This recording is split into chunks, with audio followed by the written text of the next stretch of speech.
विनायको विघ्नराजो गौरीपुत्रो गणेश्वरः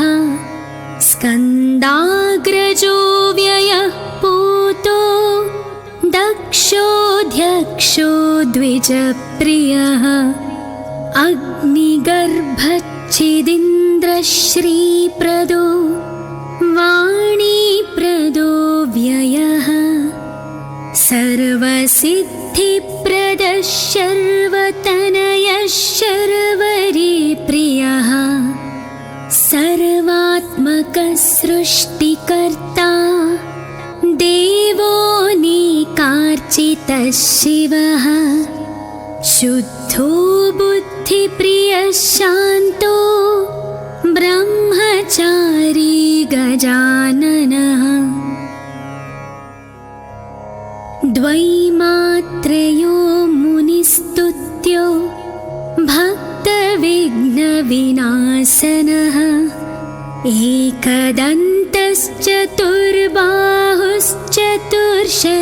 एकदन्तश्चतुर्बाहुश्चतुर्शक्तिसंयुतः लम्बोदरः शूर्पकर्णो हरिर्ब्रह्मविदुत्तमः कालो ग्रहपतिः कामी सोमसूर्याग्निलोचनः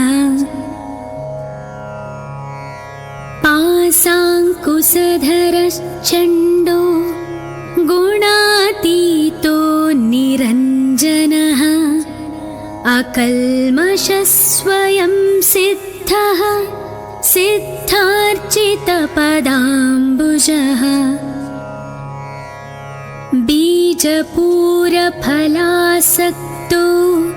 वरदः शाश्वतः कृती द्विजप्रियो वीतभयो गदी चक्रीक्षुचापधृत् श्रीदोज उत्पलकरः श्रीपतिस्तुतिहर्षितः कुलाद्रिभेता जटिलः कलिकल्मषनाशनः चन्द्रचूडामणिः कान्तः पापहारी समाहितः आश्रितश्रीकरः सौम्ये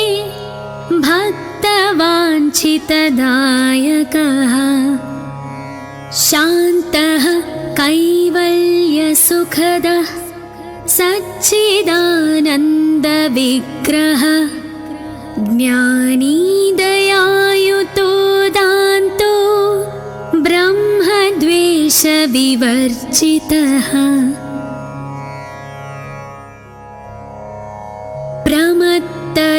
प्रमत्तदैत्यभयदः श्रीकण्ठो विबुधेश्वरः रमार्चितो विधिर्नागराजयज्ञोपवीतवान् स्थूलकण्ठः स्वयं कर्ता सामघोषप्रियः परः स्थूलतुण्डोऽग्रणीर्धीरो वागीशः सिद्धिदायकः दूर्वाबिल्वप्रियो व्यक्तमूर्तिरद्भुतमूर्तिमान्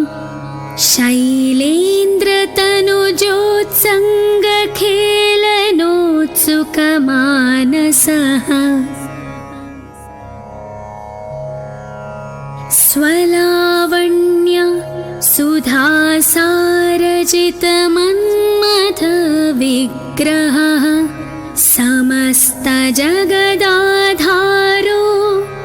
मायामूषकवाहनः हृष्टः तुष्टः प्रसन्नात्मा सर्वसिद्धिप्रदायकः अष्टोत्तरशतेनैवं नाम्ना विघ्नेश्वरं विभुम् तुष्टावशङ्करः पुत्रं त्रिपुरं हन्तुमुद्यतः यः पूजयेदनेनैव भक्त्या सिद्धिविनायकम्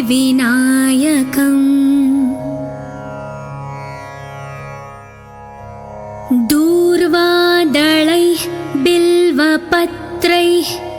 पुष्पैर्वा चन्दनाक्षतैः सर्वान् कामानवाप्नोति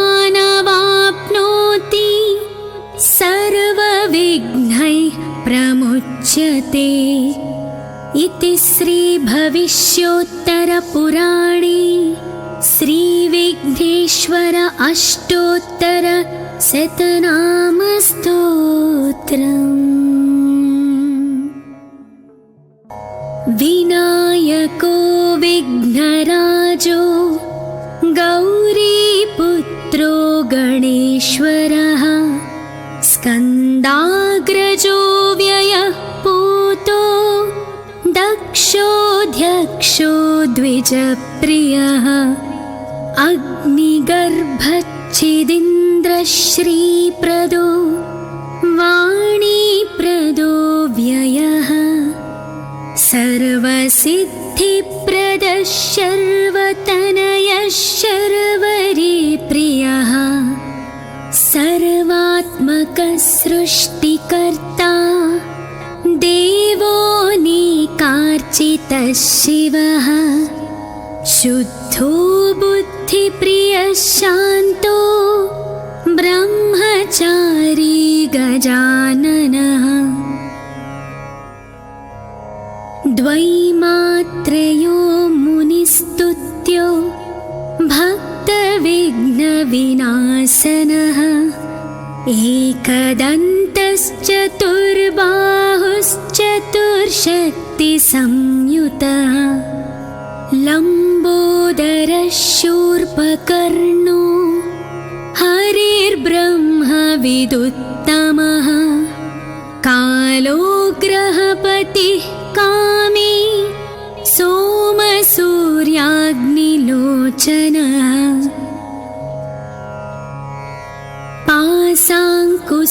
पाशाङ्कुशधरश्चण्डो गुणातीतो निरञ्जनः अकल्मषः स्वयं सिद्धः सिद्धार्चितपदाम्बुजः बीजपूरफलासक्तो वरदः शाश्वतः कृती द्विजप्रियो वीतभयो गदीचक्रीक्षुचापधृत् श्रीदोज उत्पलकरः श्रीपतिस्तुतिहर्षितः कुलाद्रिभेता जटिलः कलिकल्मषनाशनः चन्द्रचूडामणिः कान्तः पापहारी समाहितः आश्रितश्रीकरः सौम्ये भक्तवाञ्छितदायकः शान्तः कैवल्यसुखदः सच्चिदानन्दविग्रहः ज्ञानी दयायुतो दान्तो ब्रह्मद्वेषविवर्जितः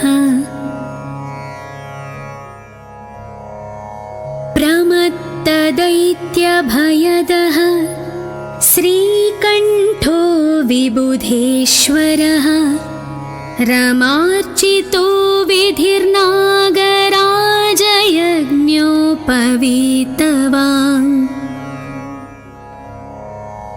स्थूलकण्ठः स्वयं कर्ता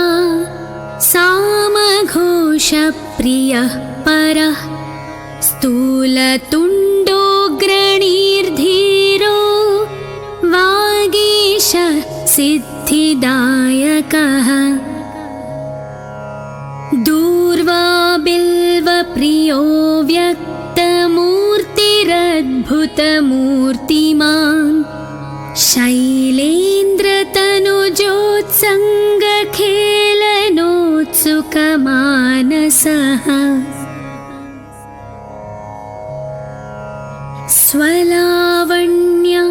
सुधासारजितमन्मथविग्रहः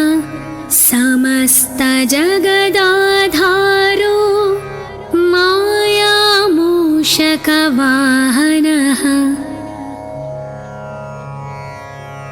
हृष्टः तुष्टः प्रसन्नात्मा सर्वसिद्धिप्रदायकः अष्टोत्तरशतेनैवं नाम्ना विघ्नेश्वरं विभुम् तुष्टावशङ्करः पुत्रं त्रिपुरं हन्तुमुद्यतः यः पूजयेदनेनैव भक्त्या सिद्धिविनायकम्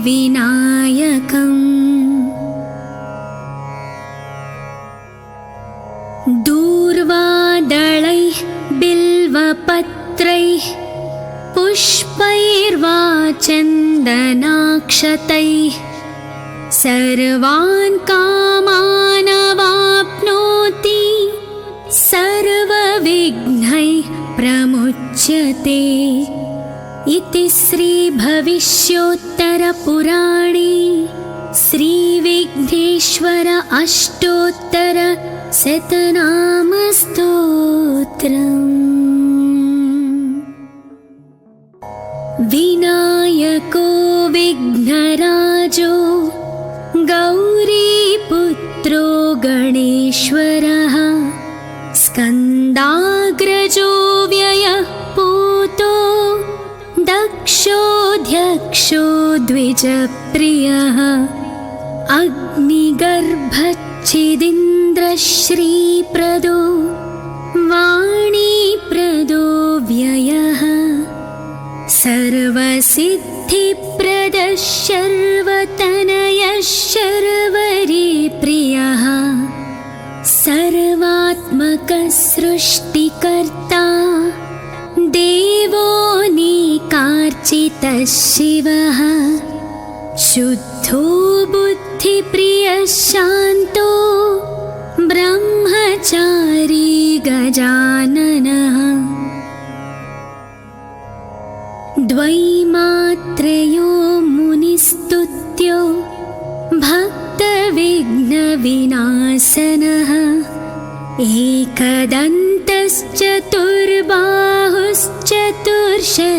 एकदन्तश्चतुर्बाहुश्चतुर्शक्तिसंयुतः लम्बोदरः शूर्पकर्णो हरिर्ब्रह्मविदुत्तमः कालोग्रहपतिः कामी सोमसूर्याग्निलोचनः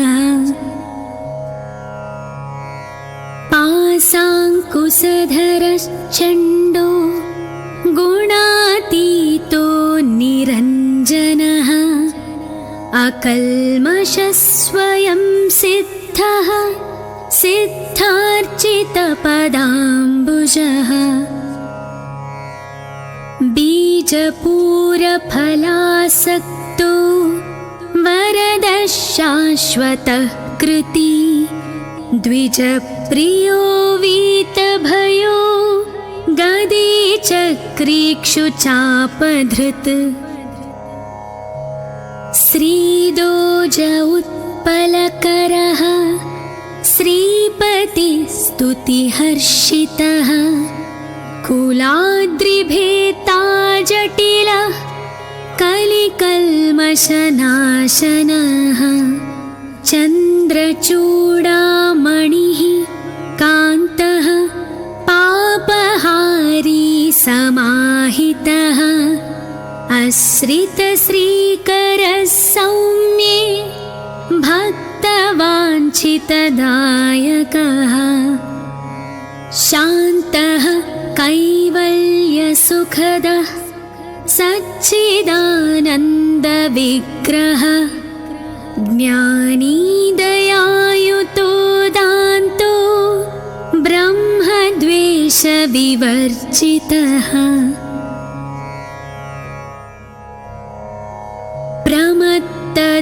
प्रमत्तदैत्यभयदः श्रीकण्ठो विबुधेश्वरः रमार्चितो विधिर्नागराजयज्ञोपवीतवान् स्थूलकण्ठः स्वयं कर्ता सामघोषप्रियः परः स्थूलतुण्डोऽग्रणीर्धीरो वागीश सिद्धिदायकः दूर्वा बिल्वप्रियो व्यक्तमूर्तिरद्भुतमूर्तिमान्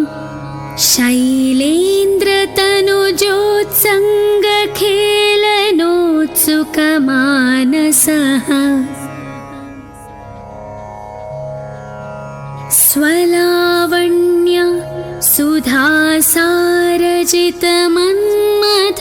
सुधासारजितमन्मथविग्रहः समस्तजगदाधारो मायामूषकवाहनः हृष्टः तुष्टः प्रसन्नात्मा सर्वसिद्धिप्रदायकः अष्टोत्तरशतेनैवं नाम्ना विघ्नेश्वरं विभुम्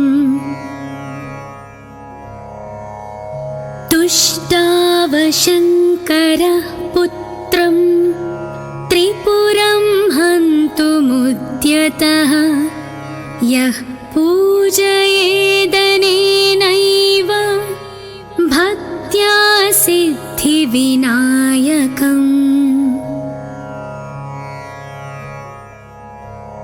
दूर्वादलैः बिल्वपत्रैः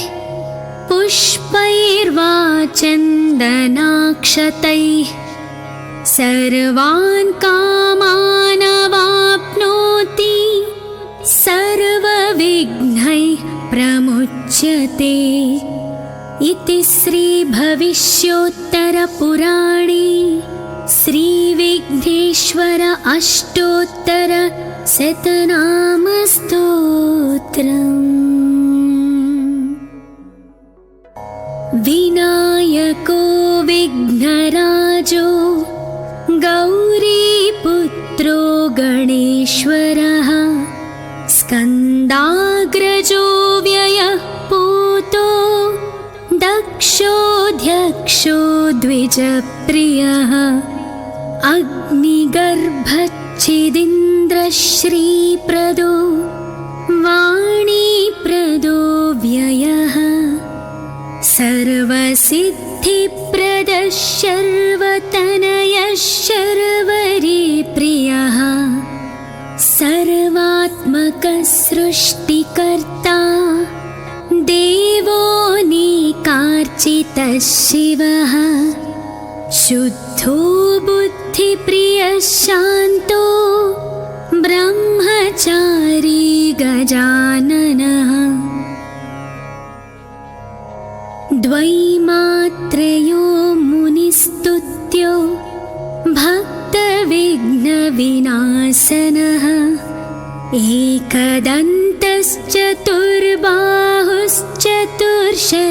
एकदन्तश्चतुर्बाहुश्चतुर्शक्तिसंयुतः लम्बोदरः शूर्पकर्णो हरिर्ब्रह्मविदुत्तमः कालो ग्रहपतिः कामी सोमसूर्याग्निलोचनः पाशाङ्कुशधरश्चण्डो गुणातीतो निरञ्जनः अकल्मषः स्वयं सिद्धः सिद्धार्चितपदाम्बुजः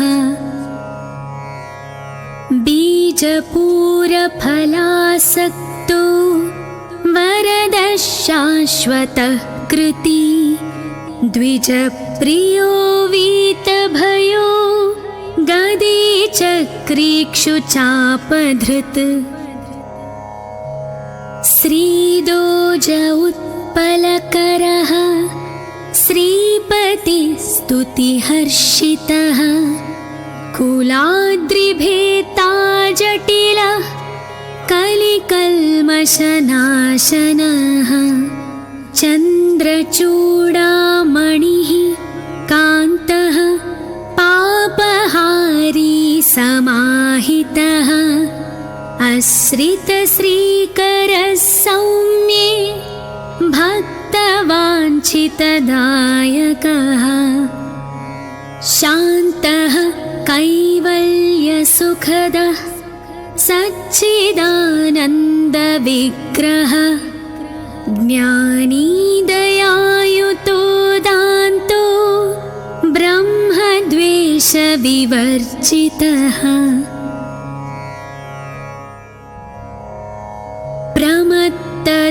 प्रमत्तदैत्यभयदः श्रीकण्ठो विबुधेश्वरः रमार्चितो विधिर्नागराजयज्ञोपवीतवान्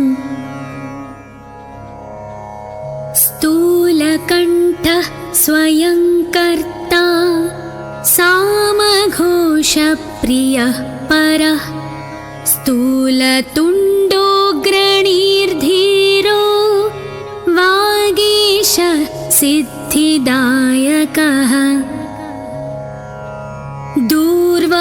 दूर्वाबिल्वप्रियो व्यक्तमूर्तिरद्भुतमूर्तिमान्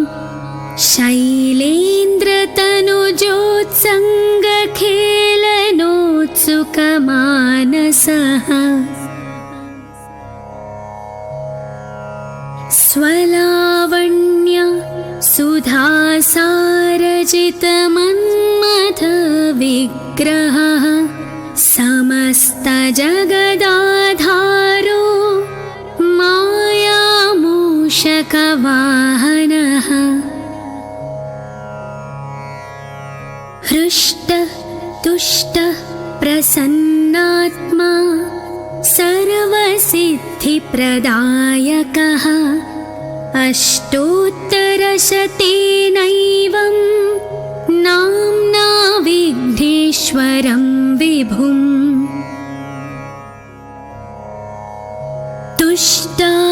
तुष्टावशङ्करः पुत्रं त्रिपुरं हन्तुमुद्यतः यः